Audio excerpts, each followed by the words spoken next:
శ్రీమాత్రే నమః. శివాయ గురవే నమః. నమస్కారం అండి అందరికీ. అమ్మ దయతో అందరూ బాగుండాలని మనస్ఫూర్తిగా కోరుకుంటూ ఈరోజు మనము 6వ శ్లోకం గురించి తెలుసుకుంటున్నాము. లలితా సహస్రనామాల్లోని 17 ఇంకా 18 నామాలన్నమాట ఇవి. అమ్మవారి కేశాలంకర నుండి ప్రారంభమైన వర్ణన ముఖానికి చేరుకుంటుంది.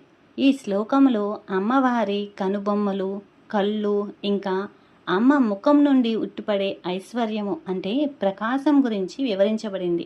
వీడియోని ఎక్కడ కూడా స్కిప్ చేయకుండా చివరి వరకు చూడండి. అందరూ కూడా కామెంట్లో శ్రీమాత్రే నమః అని టైప్ చేయండి. ముందుగా శ్లోకంలో వదన స్మర మాంగళ్య గృహతోరణ చిల్లికా వక్త్రలక్ష్మీ పరివాహ చలన్మీనాభలోచన. ఇవి రెండూ కూడా 16 అక్షరాల నామము. మధ్యలో ఎక్కడ కూడా విడదీయకూడదు, ఆపకూడదు. నేర్చుకోవడానికి మాత్రమే మనము పద విభజన చేస్తాం తప్ప తరువాత అంతా కలిపి ఒకేసారి చెప్పాలన్నమాట. వదన స్మర మాంగళ్య గృహతోరణ చిల్లికా వక్త్రలక్ష్మీ పరివాహ చలన్మీనాభలోచన.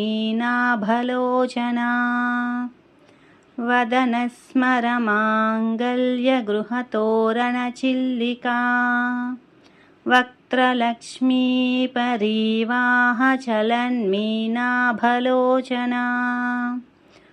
వదన స్మర మాంగళ్య గృహతోరణ చిల్లికా వక్త్రలక్ష్మీ పరివాహ చలన్మీనాభలోచన. అదే మనకి నామావళిలో వచ్చేసరికి ఓం కానీ శ్రీ కానీ చేర్చి చతుర్థి విభక్తిలో పలకాలన్నమాట. శ్రీ వదన స్మర మాంగళ్య గృహతోరణ చిల్లికాయై నమః అనేసి చెప్పి శ్రీ వక్త్రలక్ష్మీ పరివాహ చలన్మీనాభలోచనాయై నమః అనేసి చెప్పి ఇంకా ఈ నామములోని పద విభజన అర్థము తెలుసుకుందాము. వదన స్మర మాంగళ్య గృహతోరణ చిల్లికా అంటే వదన అంటే ముఖము అని, స్మర అంటే మన్మధుడు, మాంగళ్య గృహ అంటే శుభప్రదమైన ఇల్లు అని, తోరణ అంటే వాకిలికి కట్టే తోరణం అన్నమాట, చిల్లిక కనుబొమ్మలు అని. అమ్మవారి ముఖము మన్మధుడి మంగళకరమైన ఇంటిలా ఉంటే ఆమె కనుబొమ్మలు ఆ ఇంటిని కట్టిన పచ్చని తోరణాల్లా ఉన్నాయి అనేసి చెప్పి లోకంలో అందానికి మన్మధుడే ప్రతీక. అటువంటి మన్మధుడి నివాసమే అమ్మవారి ముఖము. ఆ ముఖం అనే మంగళకరమైన భవనానికి అమ్మ కనుబొమ్మలు శుభప్రదమైన తోరణాల్లాగా ఉండి భక్తులకు శుభాన్ని కలిగిస్తున్నాయి అని చెప్పి అర్థము. వక్త్రలక్ష్మీ పరివాహ చలన్మీనాభలోచన. వక్త్రలక్ష్మి అంటే ముఖములోని కాంతి సౌందర్యము అని, పరివాహ అంటే ఉప్పొంగి ప్రవహించే కాలువ లేదా నది అనేసని, చలన్మీన కదులుతున్న చేపలు అని, ఆభా అంటే పోలి ఉన్న అనేసని, లోచన కన్నులు అని.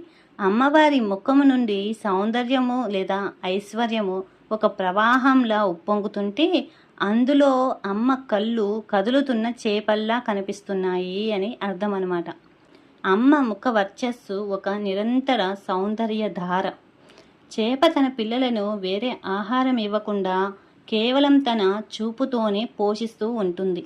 అలాగే జగన్మాత కూడా తన భక్తులను తన కరుణా వీక్షణాలతో రక్షిస్తూ ఉంటుంది. అందుకనే అమ్మను మీనాక్షి, కామాక్షి అని కూడా అంటారు.